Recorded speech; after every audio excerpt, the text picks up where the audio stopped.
Shalom, queridos! Leitura bíblica, hoje dia 22 de outubro, e o nosso texto está em 2º dos Reis, capítulo de número 3.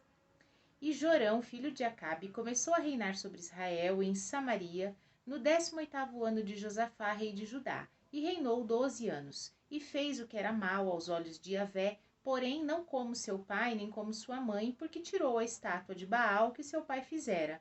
Contudo, aderiu aos pecados de Jeroboão, filho de Nebate, que fizera pecar a todo Israel, e não se apartou deles. Então Mesa, rei dos Moabitas, era contratador de gado e pagava ao rei de Israel 100.000 cordeiros e 100.000 carneiros com a sua lã. Sucedeu, porém, que, morrendo Acabe, se revoltou o rei dos Moabitas contra o rei de Israel. Por isso, Jorão, ao mesmo tempo, saiu de Samaria e fez revista em todo Israel. E foi e enviou a Josafá, rei de Judá, dizendo: O rei dos Moabitas se revoltou contra mim. Irás tu comigo à guerra contra os Moabitas? E disse ele: Subirei e serei como tu, o meu povo com o teu povo, e os meus cavalos como os teus cavalos. E ele disse: Por que caminho subiremos? Então disse ele: Pelo caminho do deserto de Edom. Partiu o rei de Israel e o rei de Judá e o rei de Edom, e andaram rodeando com uma marcha de 7 dias. O exército e o gado que os seguiam já não tinham mais água. Então disse o rei de Israel: Yahvé nos chamou a estes 3 reis para nos entregar nas mãos dos Moabitas. Disse Josafá: Não há aqui nenhum profeta de Yahvé que possa consultar a Yahvé por ele? Então respondeu um dos servos do rei de Israel e disse: Aqui há Eliseu, filho de Safate, que deitava água sobre as mãos de Elias. Disse Josafá: Está com ele a palavra de Yahvé. Então o rei de Israel e Josafá e o rei de Edom desceram até ele. Mas Eliseu disse ao rei de Israel: Que tenho eu contigo? Vai aos profetas do teu pai, aos profetas de tua mãe. Porém o rei de Israel lhe disse: Não, porque Yahvé chamou a estes 3 reis para os entregar nas mãos dos Moabitas. E disse Eliseu: Vive Yahvé dos exércitos, em cuja presença estou, que se eu não respeitasse a presença de Josafá, rei de Judá, não olharia para ti e nem te veria. Ora, pois trazei-me um tangedor. E sucedeu que, tangendo o tangedor, veio sobre ele a mão de Yahvé, e disse: Assim diz Yahvé: Fazei neste vale muitas covas, porque assim diz Yahvé: Não vereis vento, não vereis chuva, todavia este vale se encherá de tanta água que bebereis vós, o vosso gado e os vossos animais. E ainda isto é pouco aos olhos de Yahvé.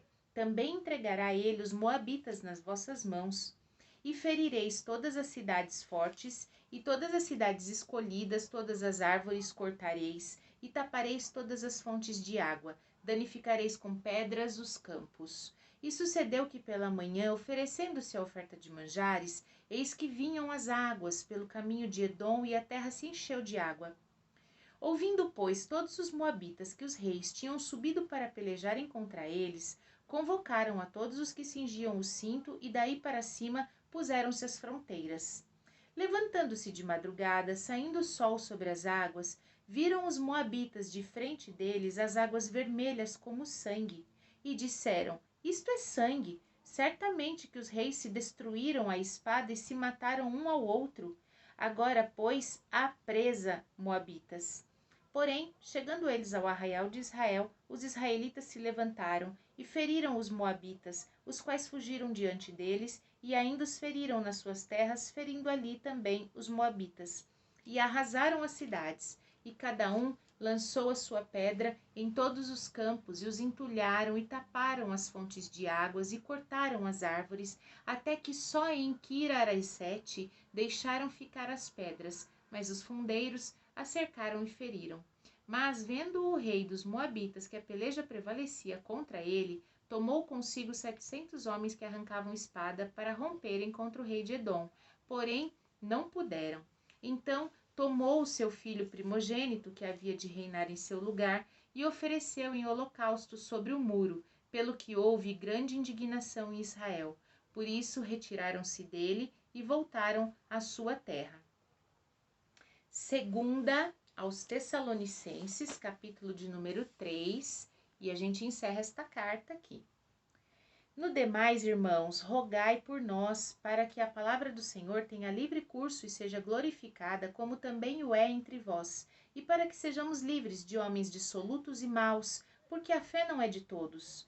Mas fiel é o Senhor, que vos confortará e guardará do maligno. E confiamos de vós no Senhor, que não só fazeis, como fareis o que vos mandamos. Ora, o Senhor encaminhe o vosso coração na caridade de Deus e na paciência de Cristo. Mandamo-vos, porém, irmãos, em nome do Senhor Jesus Cristo, que vos aparteis de todo irmão que andar desordenadamente e não segundo a tradição que de nós recebeu, porque vós mesmos sabeis como convém imitar-nos, pois que não houvemos desordenadamente entre vós, nem de graça comemos pão de homem algum, mas com trabalho e fadiga, trabalhando noite e dia, para não sermos peso para nenhum de vós. Não porque não tivéssemos autoridade, mas para vos dar em nós mesmos exemplo, para nos imitardes. Porque, quando ainda estávamos convosco, vos mandamos isto, que se alguém não quiser trabalhar, não coma. Porquanto ouvimos que alguns entre vós andam desordenadamente, não trabalhando e fazendo coisas vãs. A esses tais, porém, mandamos e o exortamos, por nosso Senhor Jesus Cristo, que trabalhando com sossego comam seu próprio pão. E vós, irmãos, não vos canseis de fazer o bem. Mas, se alguém não obedecerá nossa palavra por esta carta, notai o tal, e não vos mistureis com ele, para que se envergonhe.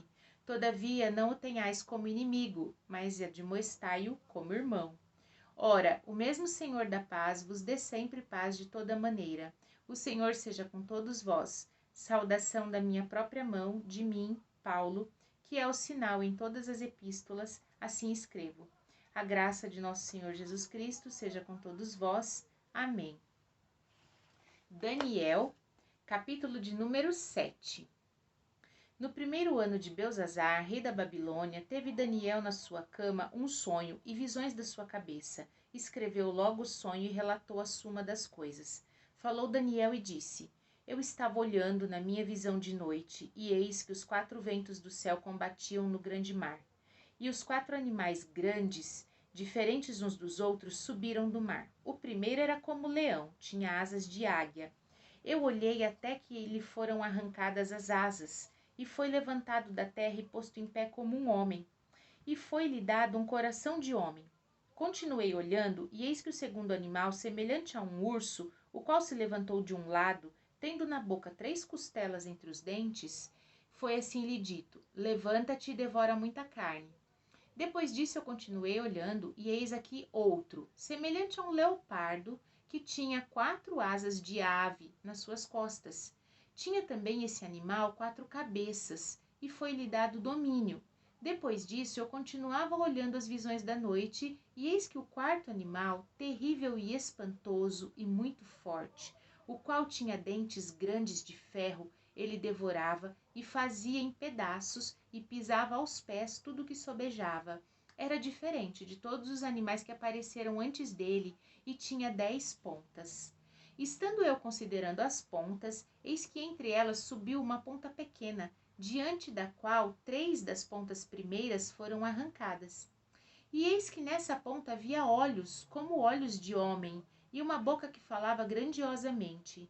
Eu continuei olhando, até que foram postos uns tronos, e um ancião de dias se assentou. A sua veste era branca como a neve, e o seu cabelo da sua cabeça como a limpa lã. O seu trono, chamas de fogo, e as rodas dele, fogo ardente. Um rio de fogo manava e saía diante dele. Milhares de milhares o serviam, milhões de milhões estavam diante dele. Assentou-se o juízo e abriram-se os livros. Então estive olhando, por causa da voz das grandes palavras que provinha da ponta, estive olhando até que o animal foi morto, e o seu corpo desfeito e entregue para ser queimado pelo fogo. E quanto aos outros animais, foi-lhes tirado o domínio. Todavia, foi-lhes dada prolongação de vida até certo espaço de tempo.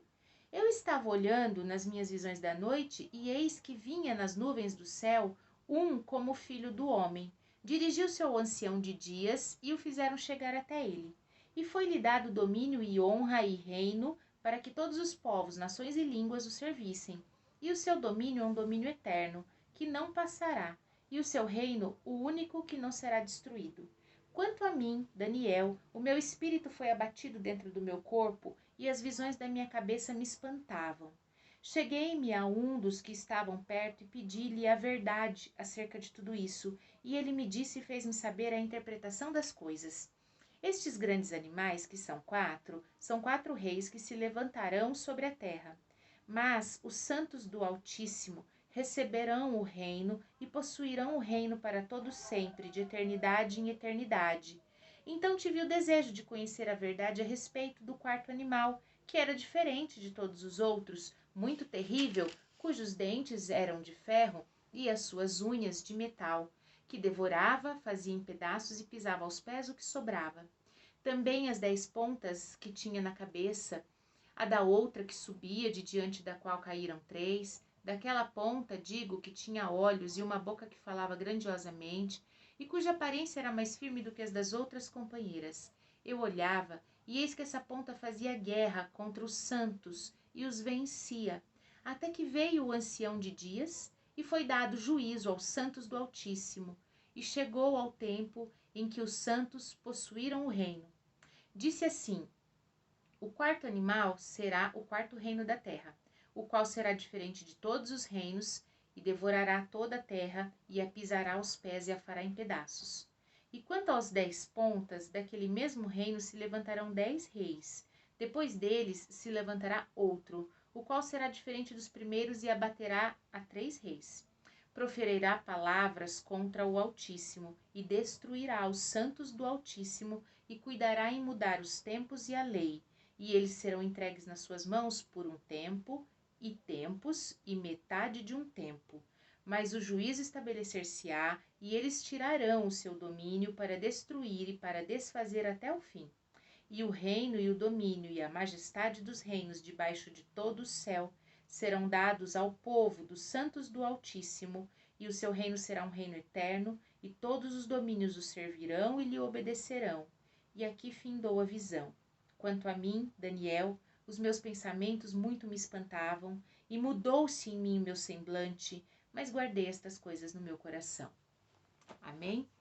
Vimos então nos nossos textos, no dia de hoje, em 2 dos Reis, no capítulo 3, que foi a soberba do rei moabita que trouxe grande dano a eles. A soberba é péssima conselheira, ela turva a visão. A pessoa soberba, ela não consegue enxergar direito as circunstâncias e nem o cenário. E foi isso que confundiu a visão do rei no cenário. Ele achou que estava vendo sangue, mas aquelas águas que eram providência de Deus para proteger os 3 reis.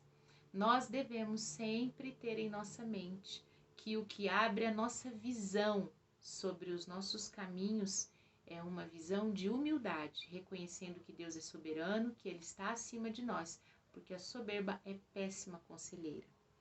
E em 2 aos Tessalonicenses, no capítulo 3, Paulo segue aqui enfatizando, como em outras cartas ele já fez, a importância de sermos trabalhadores, que não devemos usurpar da nossa condição de ministros da palavra para tomar provisões de quem quer que seja. Cada um que trabalhe, ele deixa bem claro, aquele que não trabalha, que não coma. É necessário ter uma atividade profissional secular, além daquilo do ministério. É lógico, ele disse, havia sim direito para isso. Sim, havia direito para isso. Tradicionalmente, algumas denominações fazem isso e é direito, sim, mas usurpar sem decência, sem juízo das provisões do povo, da igreja, isso não é digno e não agrada a Deus. E em Daniel, no capítulo 7, nós vemos que aqui começam as visões de Daniel e elas vão seguindo aqui nos capítulos adiante. São visões escatológicas, são visões apocalípticas. Nós não vamos debater as visões que as denominações, as congregações têm a respeito do Apocalipse, não é isso nosso objetivo na leitura bíblica, mas o que nós podemos tomar de lição nesse capítulo é que sim, a palavra do Senhor vai se cumprir.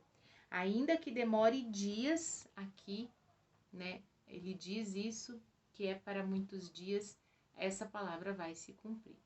Amém? Vamos orar? Pai santo, maravilhoso, Deus fiel, Deus justo, Deus perfeito, nós te louvamos, bendizemos o teu nome, que é o único digno de ser adorado.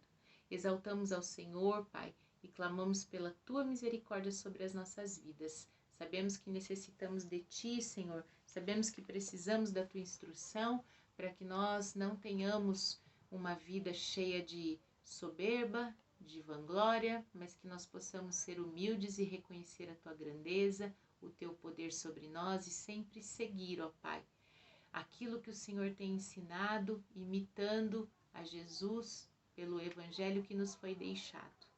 É o que te pedimos e agradecemos no nome de Jesus. Amém. Shalom.